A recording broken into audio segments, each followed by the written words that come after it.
3 months ago, a Nepalese government collapsed in just about 48 odd hours. Cities burnt, state buildings breached and broken. In the center of it all was Prime Minister KP Sharma Oli. Since then, he has not spoken. No interviews, no explanations, until now. Breaking his silence, speaking to me from his party office that was burnt down last September. This is a conversation the world has been waiting for.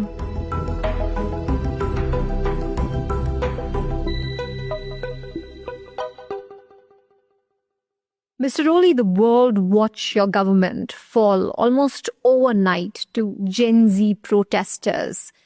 Was this something that was born organically, the anger on streets of Kathmandu, or was it engineered outside the borders of Nepal? You said that my government was failed within 1 or 2 days, within a few hours. In fact, what was the reality? Economically, was the government failed, or politically? Or it lost the majority of the parliament? No confidence motion was there or passed? Nothing. Was there, as corruption is talked about, was there such any case of corruption or any other issues? There was nothing.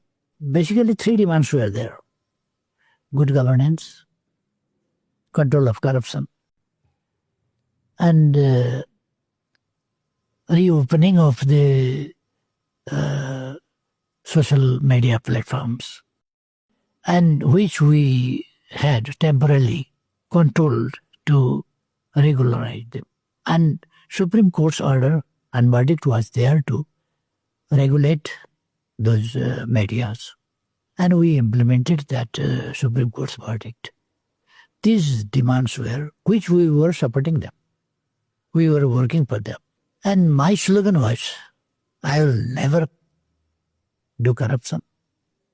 And I will not allow anybody to do any corruption. Why was the youth so unhappy, so angry rather? Nobody was angry. There was no question of anger. Yes, of course, political differences were there and political forces were criticizing because they were in the opposition. That was opposition's voice to criticize to some extent. And that was in a planned way, prepared for a long time, and very secretly, a conspiracy. In the name of Gen Zs, a protest was organized, as I mentioned before, with those demands: corruption control, good governance, and the reopening of those social media platforms. And that was for a few hours. On 8th of September, from 10 to 12 on about, a few thousand students were brought from the school with their uniforms. And in their name, after 2 hours, there were other elements. They joined, and the students were completed their demonstration. They said that our demonstration is successfully completed. And other elements are penetrated here, so we must be back. Other elements like? They were not the Gen Zs. Other people. And they were with instruments to break the walls, to cut the iron, etc. too. They were with motorbikes, and there was a group. They were leading the everything. Procession, not only procession, but provoking. And they were trying to create a situation of havoc, chaos, and their target was to destroy, to fire the parliament building. That was not the question of anger. That was not the demand of Genjis. Other elements, they created such a situation that police opened fire and there was casualty, which was a matter of sad. We were very sad. Our effort was to control that and check before that happens. But your home minister also took responsibility and resigned after the extra force was used. Moral responsibility. He was really surprised about the things. And security forces were telling me and the Home Minister also that there will happen nothing because the judges have committed that their demonstration will be peaceful and their demands are open. So there is no any chance of any violence. So are you saying this was a regime change operation, Mr. Oli? Because whispers of a deep state plot, they refused to die. Of course,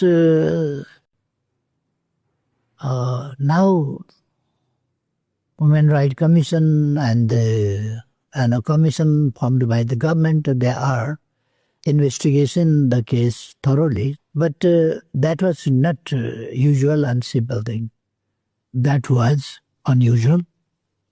And it couldn't take place haphazardly, all of a sudden. But it was organized in a planned way. It seems, even at that time and later on. South Asia in the last few years has seen an extremely turbulent time. It started with Sri Lanka, then Bangladesh, 3 months ago Nepal. Do you see a pattern here, Mr. Oli? Of course, there are similarities and people were talking from the very beginning when Sri Lanka, something happened in Sri Lanka, then people were talking in Nepal that in Nepal also will happen the incidents like Sri Lanka. And after that, when incidents happened in Bangladesh, people were talking about in Nepal also that such things will happen in Nepal. And in the name of Genjis in so many countries, we can say that was not automatically immersed, but or it was not copied by the youths, but it was a planned moment. And we can see news and literatures from different parts of the world. Because you say that these were outside elements. Did your intelligence give you some sort of heads up? It was not necessary to give any information by intelligence sources because Sri Lanka, it was loudly telling us.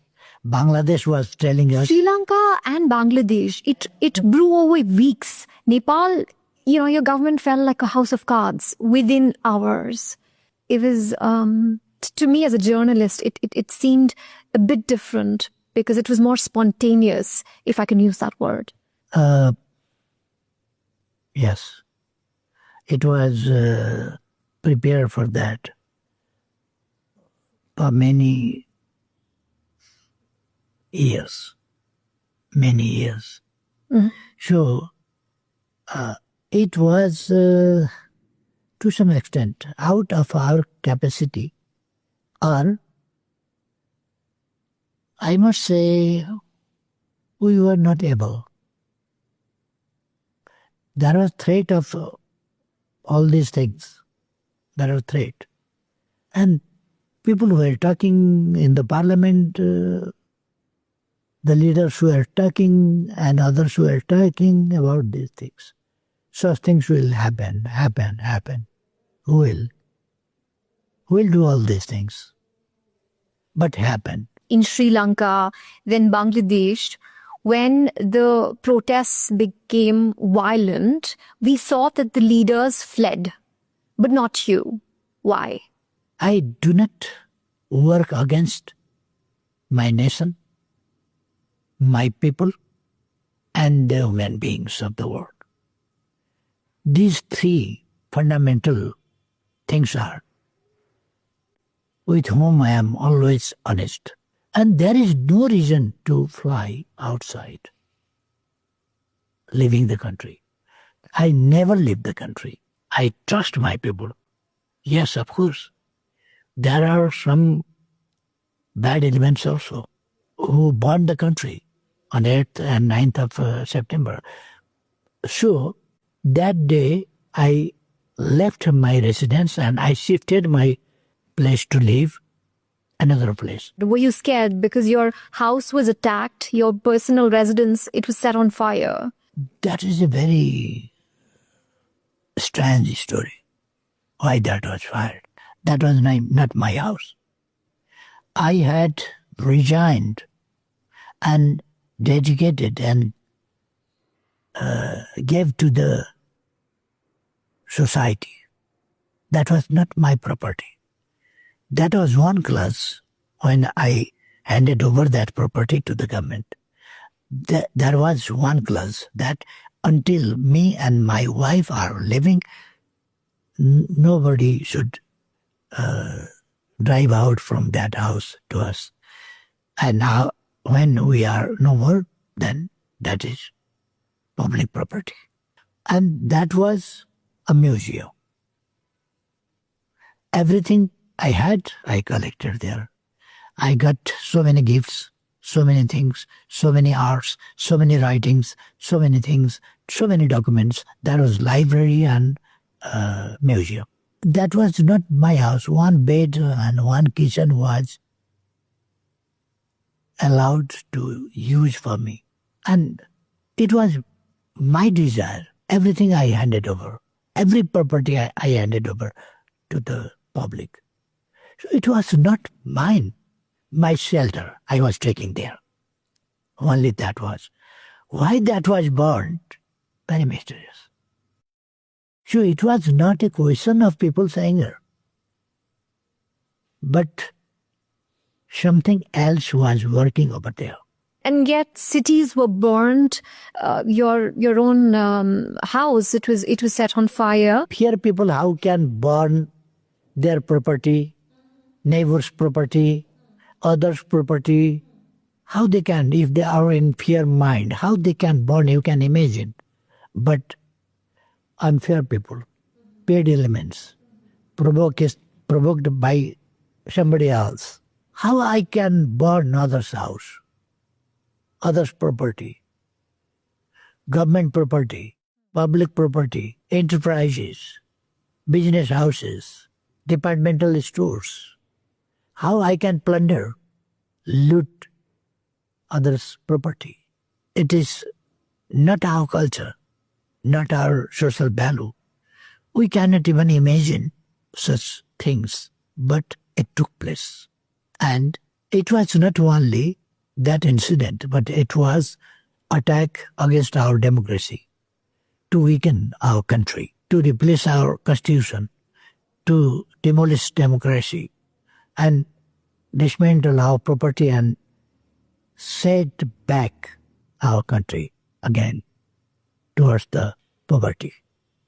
So this attack is not only in one side, but politically, economically, socially, culturally, in all and every aspects. One incident, but multiple attacks. But why were the outsiders then upset if it wasn't the people of the country? It's not so easy to say, because we have to research and study more about all these things.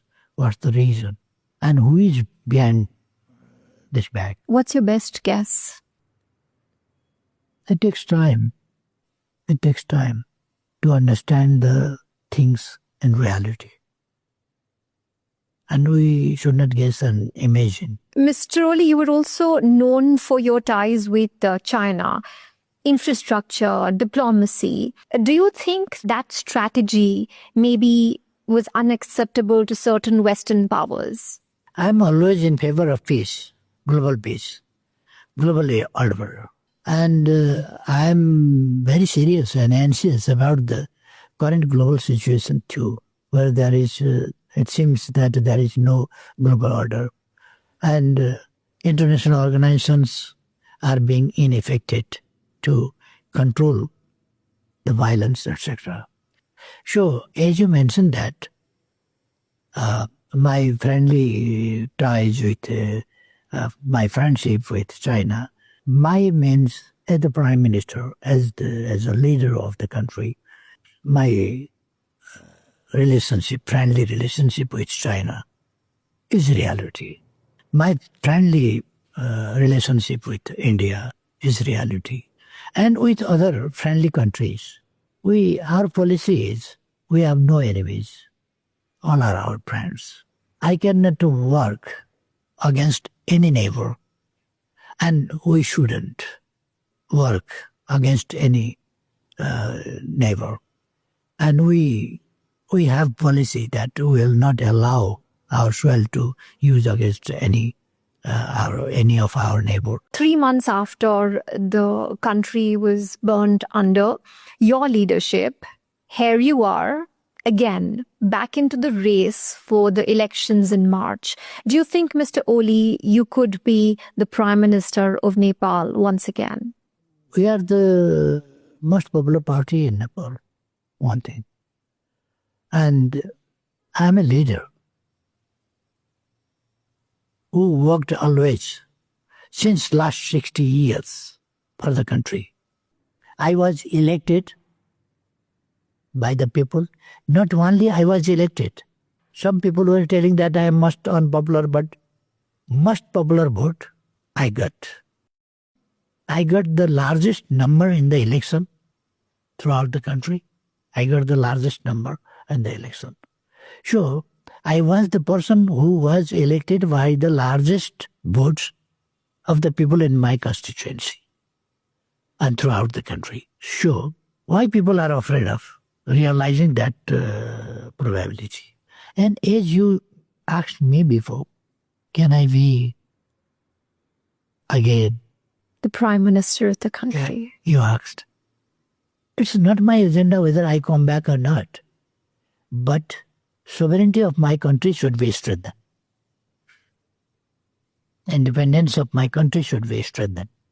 So I want to bring back democracy. Constitution is violated. I want to bring back in its position again. Balin Shah, a young rapper who led the violent protests back in September, is now being discussed as the prime ministerial face within the RSP-led alliance. There are now reports also suggesting that he's been speaking to outsiders. What do you and your party know about this? He's a young man, and as you said, a rapper. That's good. He's interested in politics. That's good. And he became mayor of Kathmandu metropolitan city once. That is good. And if he wants to join politics and is there, have formed a political party now, that's positive thing. And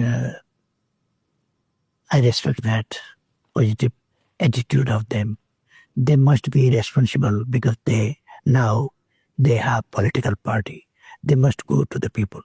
They must be responsible to the people. It's a positive thing. So, being the prime minister, I don't want to talk on such, not only hypothetical, but such toxin town, toxin coffee shops, this sort of things. I don't want to be indulged on such things. Also, around 40% of Nepal's population is youth. Do you think that perhaps that's why Nepal needs a young leader? That's the argument that's been coming forth. Yeah. 42% are youths, Nepali populations. But does that mean that Nepal needs a young leader instead of the old guard? To be a singer, to practice a song, to do a small thing, to be a player with a few years practice is something. But politics is not like that. It's a job of experience, study, research, and policies to drive the country. So, young age is important for what? And experience is important for what? We have to understand. Is it a mistake that over 70 about leaders are running the major countries of the world? You can see USA, who is leading? Are there not youth? They didn't find any youth to lead, and they gave that responsibility to old age people. Or India, Modi is 76 running. They didn't get any Indian youth. That's not the truth. And Russia or Malaysia or Israel or you can say Brazil or China, where sure, just to talk and provoke youths, that youth should lead. No, there must be combination of the people, and there we need some experience to lead the country for the politics. Mr. Oli, figures emerging from the protest ecosystem are being labeled as revolutionary by much of the media as well. How do you see them? What is revolution? That is positive thing. One, that need a goal where they want to reach. A destination there should be where they want to reach. And how? What is the way?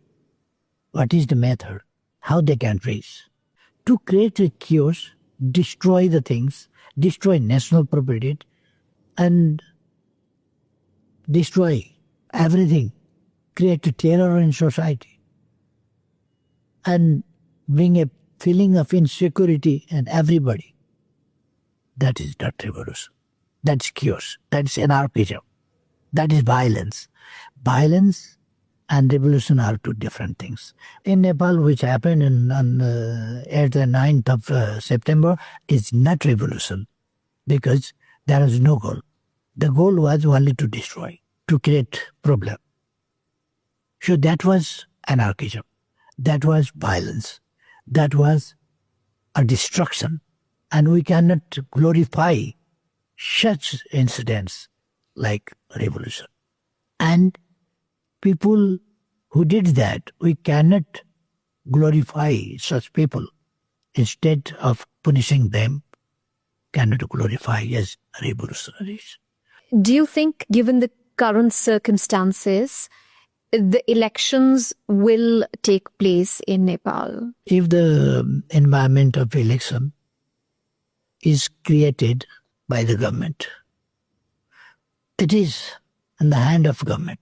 If government gives off the prejudice and politics of revenge towards democracy, democratic parties, political parties and politics, and if it accepts all these things and political parties and policy of negation, if it gives up, then election can take place. If government destroys the situation, election cannot take place. Until now, the situation is not favorable for the election, holding election. It is not favorable. Why do you say that? So many weapons are outside. They were looted by the police. So many criminals were outside breaking the prisons. And some hooligan elements are threatening judges, officials, others. They say that, your house is not bought yet. We'll do that.